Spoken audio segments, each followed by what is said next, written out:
গাজা দখল ও ফিলিস্তিনিদের উচ্ছেদের পরিকল্পনা থেকে কি সরে যাচ্ছেন মার্কিন president Donald Trump? White House ও মিশরের এক কর্মকর্তার বরাত দিয়ে এমন তথ্য জানিয়েছে লন্ডন ভিত্তিক সংবাদ মাধ্যম মিডল ইস্ট আই। গেল সপ্তাহে ওয়াশিংটন সফরে জর্ডানের বাদশা দ্বিতীয় আবদুল্লাহ ফিলিস্তিনের উচ্ছেদের বিষয়টি নিয়ে ট্রাম্পের সঙ্গে আলাপ করেন। গাজা দখল ও উচ্ছেদ বন্ধ করতে ট্রাম্পকে বিকল্প প্রস্তাব দেন জর্ডানের বাদশা। তুলে ধরেন মিশরের দেয়া প্রস্তাব, আর সেটি যাচাই বাছাই করে দেখতে নিজ প্রশাসনকে নির্দেশ দেন মার্কিন প্রেসিডেন্ট ডোনাল্ড ট্রাম্প।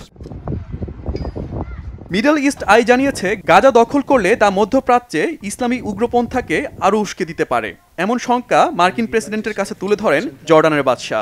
আর এতে যুক্তরাষ্ট্রের পক্ষের সরকারগুলো টালমাটাল পরিস্থিতিতে পড়তে পারে বলেও জানান তিনি। এরপরই মিশরের দেয়া বিকল্প প্রস্তাব ভেবে দেখতে রাজি হয়েছেন মার্কিন প্রেসিডেন্ট। অবশ্য ট্রাম্প প্রশাসনের দাবি, গাজা থেকে কোনো আর্থিকভাবে লাভবান হওয়ার আশা না থাকায় ভূখণ্ডটি কেনার পরিকল্পনা বাদ দিতে চাইছেন আমেরিকান প্রেসিডেন্ট। কি আছে মিশরের বিকল্প প্রস্তাবে? পরিকল্পনা অনুযায়ী গাজাবাসীকে নিজ ভূখণ্ডে রেখে 2 ধাপে 3 থেকে 5 বছরের মধ্যে তা পুনর্গঠন করা হবে। প্রথম ধাপে কেবল ধ্বংসস্তূপ সরানো হবে, আর এই কাজ শুরু হবে মিশর সীমান্তবর্তী দক্ষিণ গাজার রাফা শহর থেকে। পরে উত্তরাঞ্চলে শুরু হবে কাজ, আর এই কাজে অর্থ সহায়তা দিতে আরব বিশ্ব, ইউরোপীয় ইউনিয়ন ও জাতিসংঘের প্রতি আহ্বান জানিয়েছে মিশর।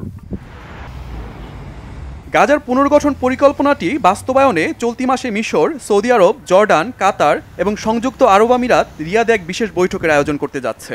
এছাড়া চলতি মাসেই মিশরের কায়রোতে আরব সামিটের আয়োজন করা হবে, সেখানেও গাজা ইস্যুতে আলোচনা হওয়ার কথা রয়েছে। বিশ্লেষকরা বলছেন, ফিলিস্তিনিদের উচ্ছেদ বন্ধ করা এবং আমেরিকা যেন কোনোভাবেই গাজা দখল করতে না পারে, বৈঠক থেকে সেই চেষ্টাই করে যাবেন আরব নেতারা। শেষ পর্যন্ত মধ্যপ্রাচ্যের মুসলিম দেশগুলোর উদ্যোগ কতটা সফল হবে তা কেবল সময়ই বলতে পারবে। শহীদ আরাফাত, বাংলাভিশন নিউজ ডেস্ক।